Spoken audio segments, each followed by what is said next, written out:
Olá, meu amigo, minha amiga, muito obrigado por vocês estarem aqui no nosso Portal do José, hoje com muitos assuntos importantes e interessantíssimos, há apenas 10 dias da posse do presidente Lula, que parece que já é o presidente de fato, porque quando a gente observa as principais discussões no mundo do direito, no mundo da economia, no campo congressual, no campo dos veículos de comunicação, tudo está girando ao redor do futuro presidente da nação.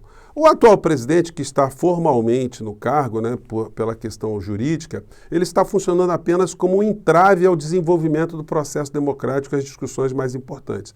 A sombra da sua existência ainda, com os discursos golpistas, está fazendo com que algumas pessoas ainda tenham um comportamento mais lento para resolver uma série de questões, para colocar uma série de pautas em andamento, em função de termos no Brasil ainda muitas pessoas que estão absolutamente em frangalhos nas frentes de quartéis, mas muitas pessoas também nas redes fomentando o discurso de ruptura institucional. Então, quando a gente virar a página a partir do dia 1º de janeiro, não teremos mais a figura do atual presidente com poder algum. Ele estará no lixo da história, sem poder de convocar absolutamente nada, e tudo que essas pessoas nutriram no seu imaginário ruirá por terra. E aí, de fato, a gente vai passar a discutir quase que totalmente as pautas reais aqui no nosso país. Hoje estão acontecendo situações muito importantes, ao mesmo tempo que essas pessoas que fomentam todas as teorias conspiratórias continuam ainda a iludir as pessoas, ludibriar pessoas, mentir para muitas pessoas. Evidentemente, isso só pode ter um propósito, que é ganhar dinheiro às custas dessas pessoas que estão nessas situações aí, que vão ter muitos problemas para se readaptarem ao mundo real. Isso aí vai ser uma questão que os psiquiatras, os psicólogos, os cientistas sociais, as famílias vão ter que se debruçar para achar algum tipo de solução para tentar recuperar a mente dessas pessoas.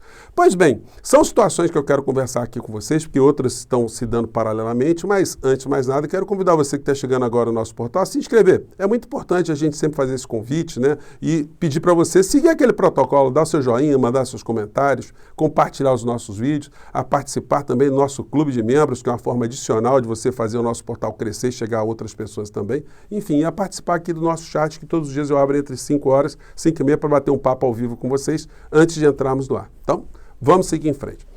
Olha, está acontecendo muita coisa interessante aqui no Brasil. E, para surpresa dos bolsonaristas, o Bolsonaro fez aqui esse ato aqui. Bolsonaro edita decreto que renova a concessão da TV Globo por mais 15 anos.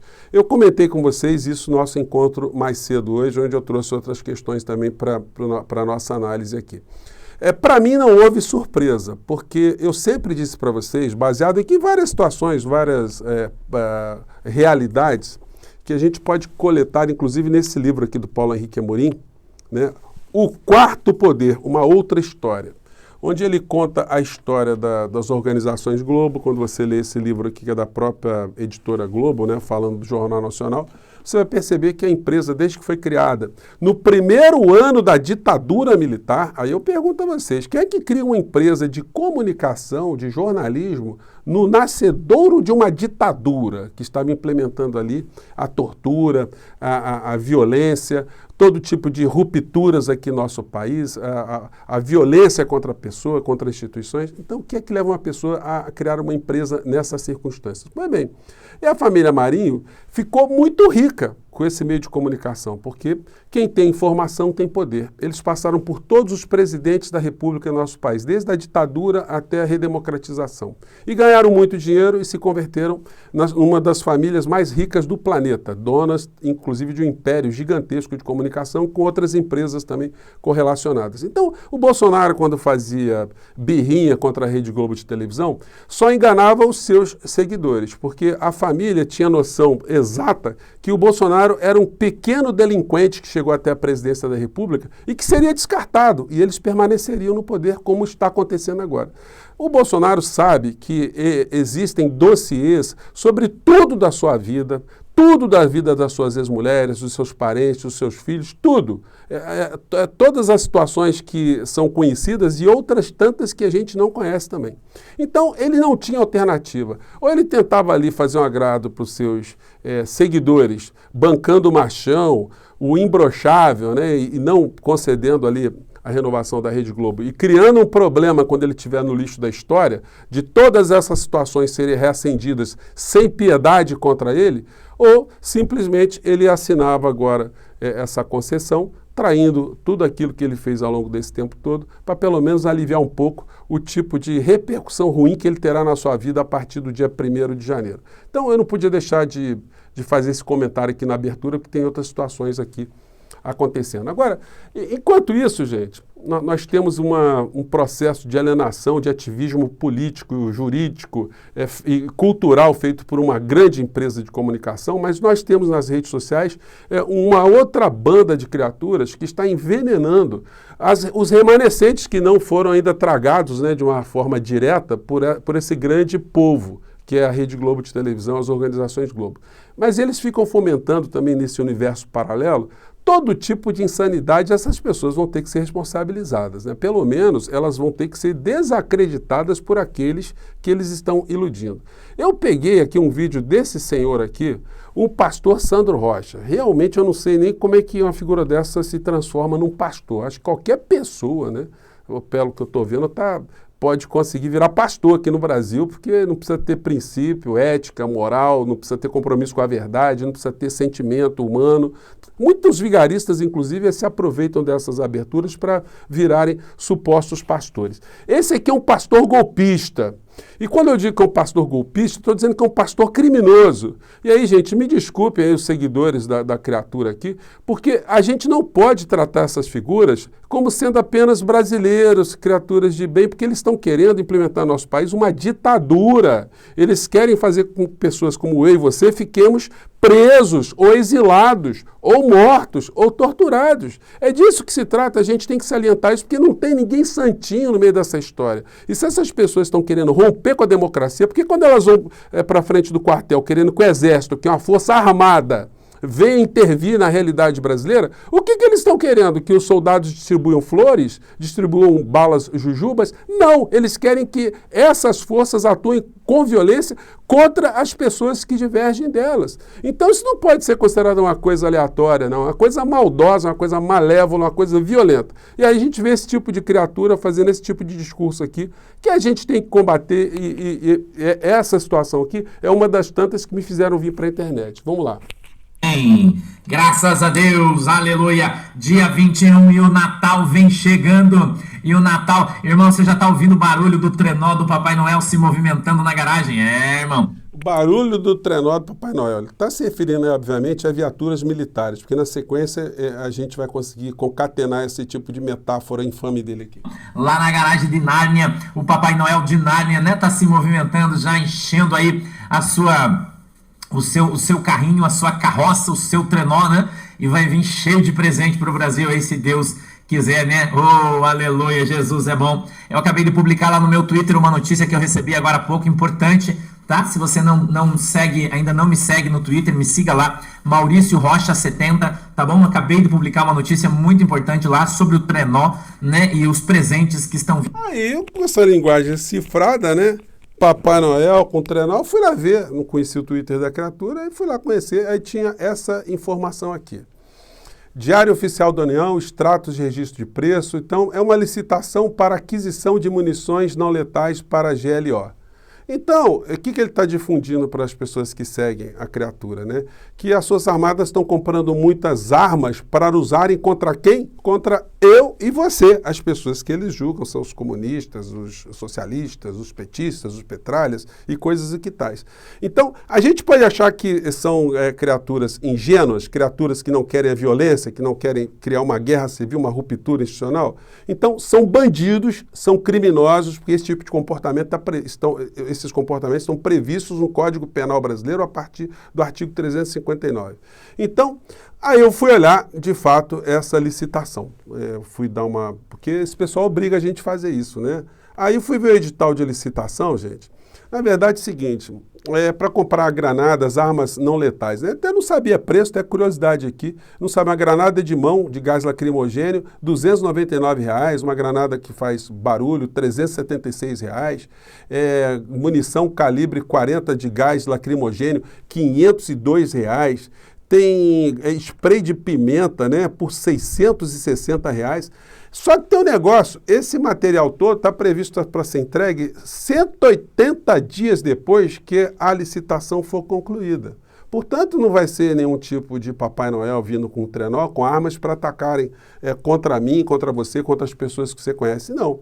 Isso já vai ser no governo Lula. E aí como é que vai ser a história? Vai valer para todo mundo jogar bombinha de gás lacrimogêneo, spray de pimenta? Aí o discurso dos covardes, dos canalhas, irá mudar certamente. Então é bom a gente observar que tipo de criatura está circulando pela internet, porque eles estão envenenando as pessoas de uma maneira geral. E aí ele tem até uma grande audiência, não é desprezível não, por isso que a gente tem que combater esse tipo de criatura. Ele, no decorrer de um vídeo dele, fala assim, e a Polícia Federal está com 100 mil passaportes retidos, não está dando passaportes, e dando a ideia também que isso seria uma coisa orquestrada pelo governo Bolsonaro para evitar que pessoas fujam do Brasil. Existiriam 100 mil pessoas sem passaporte querendo fugir do Brasil. Então, gente, é um pessoal doente da cabeça, mas mais do que isso, eles são criminosos e a gente tem que ter a firmeza para denunciá-los aqui, né? Um dos vídeos que a criatura publicou diz respeito à religião. Aí me chamou a atenção isso aqui também, porque as coisas vão se relacionando. Vamos acompanhar aqui mais uma fala da criatura. Vamos ver se vem aqui. Olha, agora não está dando aqui, né? Mas não tem problema. Não, vai sim, vamos lá. Vai, meu filho. Tudo bem? Agora o assunto é batismo. Se você foi batizado como eu na igreja quando era criança, você precisa se batizar de novo, sim. Por quê? Porque o batismo na igreja católica foi quando você ainda era bebê. E Jesus se batizou com 30 anos, mostrando para nós que nós precisamos ter então a consciência do batismo, o arrependimento, a crença, para depois se batizar. Então o batismo na igreja católica não vale, ok? Precisa batizar de novo. Tchau.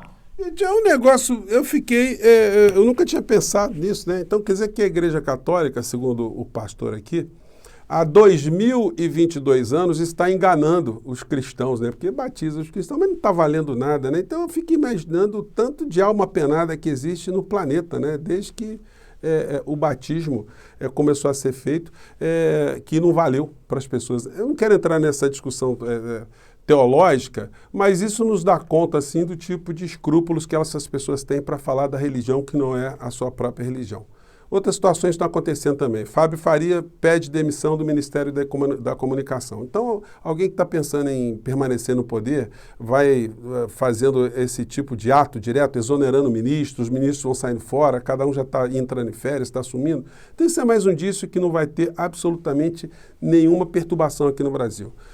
O Paulo Capelli do Metrópole também menciona algum assunto relacionado a esse temor que a gente vê toda hora em algumas pessoas. STF tem resposta a Bolsonaro caso tente acionar as Forças Armadas. Então a STF vai ter plantão ao longo desses dias todos aí, porque eis que o Bolsonaro ainda queira fazer um ato translocado, ele vai ter um despacho ali jurídico confrontando qualquer tipo de iniciativa. Agora, vamos falar a verdade, né? Alguém que está pensando em fazer um golpe não vai ficar fazendo golpezinho por ato institucional, né? Já faz na marra e depois vê como é que fica. Então, mas é bom ter sempre alguém preocupado, alguém atento com essas loucuras, porque se ele tentar fazer alguma coisa, o ato seguinte será a sua prisão imediata, como aconteceu no Peru. Fez besteira, tentou quebrar a Constituição. Gente, o Congresso Nacional todo, 507, 503 deputados, estão hoje lá no Congresso discutindo situações reais para o próximo governo. Vocês acham que tem alguém pensando em ruptura institucional? Que essas pessoas que representam, quer queiramos ou não, a sociedade brasileira, que esses personagens estão levando em consideração as loucuras de Bolsonaro? Pois bem. E no caso concreto que nós temos é isso aqui. Câmara retoma a discussão antes da votação da PEC, da tramitação em segundo turno. Assiste em tempo real. Só que isso aí já está votando, vai passar. O Lula vai ter uma grande vantagem daqui para frente no começo do governo dele, como não se esperava, porque o desastre que está sendo deixado pelo governo Bolsonaro é gigantesco, mas através da PEC, que garante a investimentos já no primeiro ano e que já poderiam ser realizados porque o Supremo Tribunal Federal retirou os programas sociais do teto de gastos, então isso vai dar para Lula um início muito tranquilo para ele começar a articular uma base no Congresso e para mais à frente discutir questões muito importantes no Brasil, como, por exemplo, a dívida pública. Porque até esse presente instante, isso não entra no radar. Os veículos de comunicação não jogam essa questão para o público brasileiro, para o cidadão brasileiro, ter o mínimo de compreensão, para ele perceber que o que estamos vendo discutido hoje no Congresso são questões apenas residuais, que o grosso do orçamento do Brasil vai para pagar juros e amortizações da dívida, que no caso do ano de 2021 foi de 50,78%, ou seja, 1.960 bilhões de reais. Os 140 bilhões que estão sendo discutidos agora, isso é uma nesga, uma rusga, menos de 10% do que nós pagamos, o povo brasileiro, dos serviços de juros e amortizações da dívida, ou das dívidas, né? Então, é bom que nós tenhamos já um ambiente inicial para conversas mais sólidas, conversas mais concretas, para ser terraplanado um caminho para que essas discussões fundamentais que podem, de fato, mudar a estrutura social do nosso país, sejam colocadas também na pauta do dia, para que a gente consiga fazer o nosso país rumar e na direção civilizatória. Muitas pessoas pediram para eu comentar aqui a nomeação do Flávio Dino. Olha, a nomeação ainda não se deu, né? Então pode ser que o Flávio Dino ainda volte atrás e não nomeie a figura lá, que não é uma figura da esquerda, é uma figura que teria simpatias pela direita. Para isso os partidos políticos existem, justamente para ajudar essas discussões serem bem encaminhadas e evitar que aconteçam tragédias, né, na administração pública com pessoas que atuariam contra a filosofia de governo. Gente, eu fico por aqui. Hoje foram muitos assuntos. A gente se encontra no próximo encontro, tá bom? Um grande abraço, até lá. Tchau!